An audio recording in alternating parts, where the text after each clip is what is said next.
بسم اللہ الرحمن الرحیم۔ مومنین کرام، آج کا ہمارا موضوع امام محمد باقر علیہ السلام کے بارے میں ہے کہ وہ امام جو کربلا کے عین شاہدین میں سے ہیں، کہ جس نے کربلا کا واقعہ ہوتے ہوئے دیکھا، کہ امام کی شہادت 7 ذی الحجہ کو ہے، کہ جس کے بارے میں ہم چند اور مختصر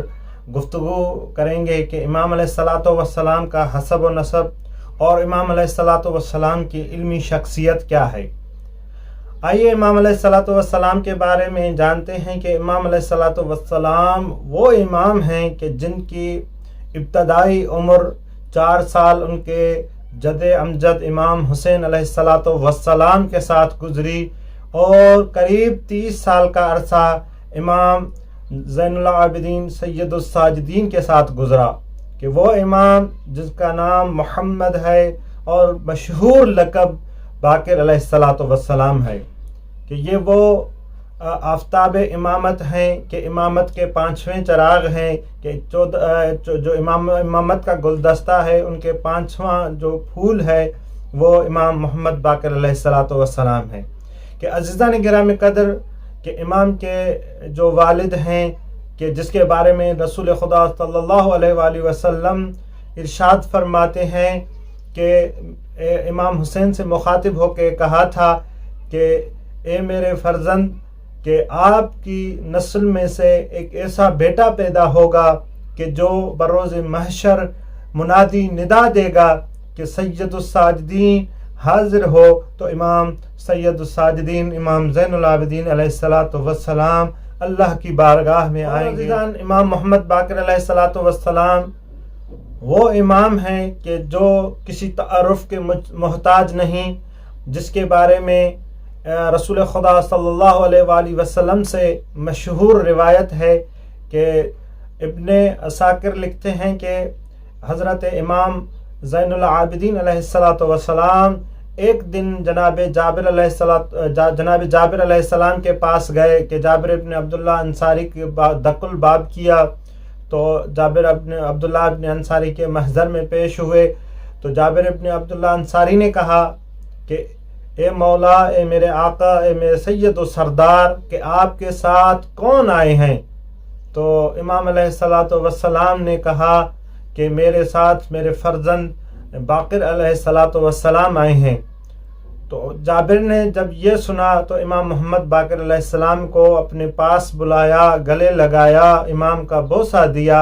اور بوسہ دے کے رونے لگا اور کہنے لگا کہ اے میرے امام، کہ وہ امام کہ جس کے بارے میں رسول خدا نے بشارت دی تھی، کہ رسول خدا نے کہا تھا کہ اے جابر، آپ میرے حسین کی نسل سے ایک ایسے شخص کی زیارت کریں گے کہ جس کی زیارت کرنا اور اس کا نام محمد ہوگا، اس سے میرا سلام کہنا۔ جب جابر نے کہا کہ رسول خدا نے کہا تھا اس میرے بیٹے کو سلام کہنا، اور اس کے بعد آہو بکا کرتا رہا جابر، تو امام زین العابدین علیہ السلام نے کہا کہ جابر، اس سلام کا مقصد کیا ہے؟ اس سلام کی تھوڑی وضاحت کریں۔ تو جابر ابن عبداللہ انصاری نے کہا کہ مولا، میرے آقا، میرے سردار، ایک دن میں رسول خدا صلی اللہ علیہ وآلہ وسلم کے محضر میں پیش تھا، تو رسول خدا صلی اللہ علیہ وآلہ وسلم نے مجھے کہا کہ اے جابر، آپ کی لمبی عمر ہوگی، اللہ آپ کو طولانی عمر عطا فرمائے گا۔ جب آپ کو طولانی عمر عطا ہو اور اس کے بعد آپ امام حسین علیہ السلام کے نسل سے ایک بیٹا پیدا ہوگا جس کا نام سید الساجدین ہوگا، زین العابدین ہوگا، اور اس کی نسل سے ایک بیٹا ہوگا جس کا نام محمد ہوگا۔ بس جب اس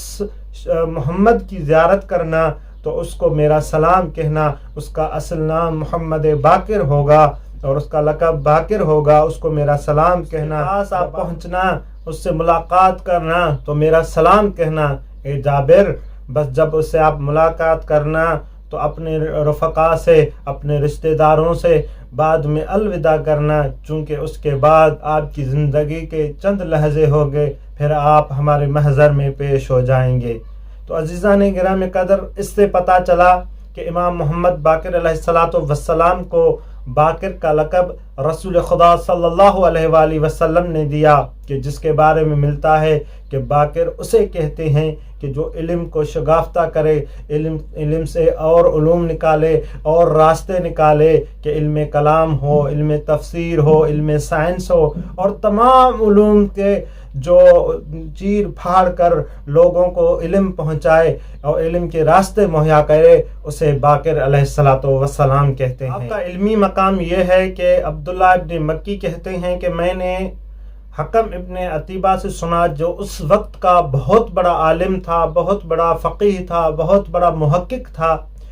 اس نے کہا کہ میں نے اپنی زندگی میں سب سے بڑا عالم امام محمد باقر علیہ السلام سے زیادہ نہیں سنا۔ اور یہ بھی اس نے کہا کہ حکم ابن عتیبہ نے جب خلیفہ وقت کے سامنے اس آیت کی تفسیر کی، ان فی ذالک لآیات للمتوسمین، سورہ حجر کی آیت نمبر 75 کی جب اس نے خلیفہ وقت کے سامنے تلاوت کی اور اس کی تفسیر کرتے ہوئے کہا کہ بہترین اس کا مصداق اور اعلیٰ اس کا آیت کا جو مصداق ہیں وہ امام محمد ابن علی ہیں، امام محمد باقر علیہ السلام ہیں۔ خلیفہ وقت نے جب یہ بات سنی تو اس نے خط لکھا کہ والی مدینہ کو کہ اس شخص کو قید کر کے میرے پاس بھیجا جائے۔ تو اس خط کے جواب میں مدینہ کے والی نے لکھا کہ میں آپ کے خط کی تردید نہیں کرتا، نہ ہی میں آپ کی مخالفت کرتا ہوں، چونکہ میں یہ بتانا چاہتا ہوں کہ آپ نے جس شخص کی گرفتاری کا حکم دیا ہے اور جسے آپ سزا دینا چاہتے ہیں کہ یہ وہ شخص ہے جو سب سے بڑا عالم ہے، سب سے بڑا فقیہ ہے اور سب سے بڑا محقق ہے، کہ لوگوں کے درمیان علوم کے راستے مہیا کرنے والا ہے، علوم کے دریا بہانے والا ہے، علوم کا خود سمندر ہے، کہ میں یہ چاہتا ہوں، میری یہ نصیحت ہے کہ آپ اس شخص کو گرفتار نہ کریں۔ اور ہشام ابن عبد الملک جو خلیفہ تھا اسی وقت کا، وہ بھی کہتا ہے کہ جب تک امام محمد باقر علیہ السلام کے وسلام جیسے شخص قریش میں موجود ہیں، قریش پوری دنیا میں سرداری کریں گے، سب عرب حاکم ہوں گے، کہ اتنا علمی مقام ہے امام محمد باقر علیہ السلام۔ وہ امام ہیں کہ جو امام اس وقت کی جو عمومی سیاست چل رہی تھی اس سے ہٹ کر اپنا علمی مقام، علمی مدرسہ کھولا، اس کی بنیاد رکھی مسجد نبوی میں، اور جو علم کے پیاسے تھے خود وہ امام علیہ السلام سے آ کے علوم سے بہرہ مند ہوئے، اور انہوں نے امام کے شاگردوں نے پوری دنیا میں اپنا لوہا منوایا۔ یہ ہے امام کا اپنا علمی مقام اور علمی شخصیت، کہ جس نے عموی خلافت کا تختہ پلٹ کر کے رکھا اور عموی سیاست سے باہر ہو کر بھی علم کا اتنا مقام اور بلند مرتبہ دیا کہ لوگ امام علیہ السلام کے پاس پہ در پہ آتے رہے اور اپنی علمی پیاس بجھاتے رہے۔ تو عزیزان، اتنے بڑے عالم اور اتنے بڑے علوم کے مالک وہی ہو سکتی ہیں کہ جسے رسول خدا اور دنیا والے یہ لقب دیں کہ امام محمد باقر علیہ السلام وہ عالم ہے جس کے پاس علم الاولین والآخرین ہے، کہ یہ امام کا مقام۔ یہاں پہ ذکر کرتا چلوں کہ امام علیہ السلام کی دو مشہور و معروف احادیث ہیں کہ جسے ہم سب کو جاننا ضروری ہے۔ امام علیہ السلام کی حدیث ہے کہ تعلم العلم فإن تعلمه حسنة وطلبه عبادة وزکاة العلم ان تعلمه، کہ علم حاصل کرو، اور علم کا حاصل کرنا ایک بہترین صفت ہے اور اس کا طلب کرنا عبادت ہے۔ بس جو بھی شخص علم حاصل کرے اور اپنے پاس علم کا منبع سمجھے، اسے چاہیے کہ وہ علم دوسروں تک پہنچائے، دوسروں کو سکھائے۔ اور امام علیہ السلام کی دوسری حدیث ہے کہ امام علیہ السلام جابر جعفی سے کہتے ہیں کہ جابر جعفی، کیا کوئی شخص جو ہماری محبت کا دعویٰ کرے کہ آپ سمجھتے ہیں کہ وہ کہے کہ میں آپ کا شیعہ ہوں، تو کیا واقعی وہ ہمارا شیعہ ہے؟ کہ جابر نے کہا مولا اس کی تفسیر کیا ہے؟ تو امام علیہ السلام نے کہا بتحقیق ہمارا شیعہ وہ ہے کہ جو محمد و آل محمد کی سیرت پہ چلے، جو ظالم کی اتباع نہ کرے، جو حق کا پیروکار ہو، جو امانت دار ہو، جو علوم دوسروں تک پہنچاتا ہو اور کثرت ذکر الہی کرتا ہو اور اس کا ہر فعل اللہ کی عبادت کے لیے ہو، بتحقیق وہ ہمارا شیعہ ہے۔ تو عزیزان، اس سے پتہ چلا کہ امام علیہ السلام اپنے شیعہ کے لیے کیا صفت و کیا صفات چاہتے ہیں، کیا کمالات چاہتے ہیں، کہ امام علیہ السلام کہتے ہیں کہ ہمارا شیعہ ان صفات کا حامل امام ہیں کہ جنہوں نے اپنی زندگی میں تمام مصائب کو اپنی آنکھوں سے ہوتے ہوئے دیکھا، کہ وہ امام جو کربلا میں موجود تھے، کہ جن کا سن مبارک کربلا میں ملتا ہے کہ امام علیہ السلام کا سن مبارک 4 سال تھا، انہوں نے تمام مصائب دیکھے، خیموں کا جلنا دیکھا، بیبیوں کی قید دیکھی، اور وہ حتیٰ کہ وہ دن بھی دیکھے کہ کربلا یزید کی دربار میں امام علیہ السلام قیدی بن کر گئے۔ اور یہاں پہ ایک جملہ ذکر کرتا چلوں کہ امام علیہ السلام نے وہ قید جھیلی، وہ مصیبتیں جھیلیں، کربلا دیکھی، اپنے رفقا کی شہادت دیکھی، بنی ہاشم کے نوجوانوں کی شہادتیں دیکھیں، اور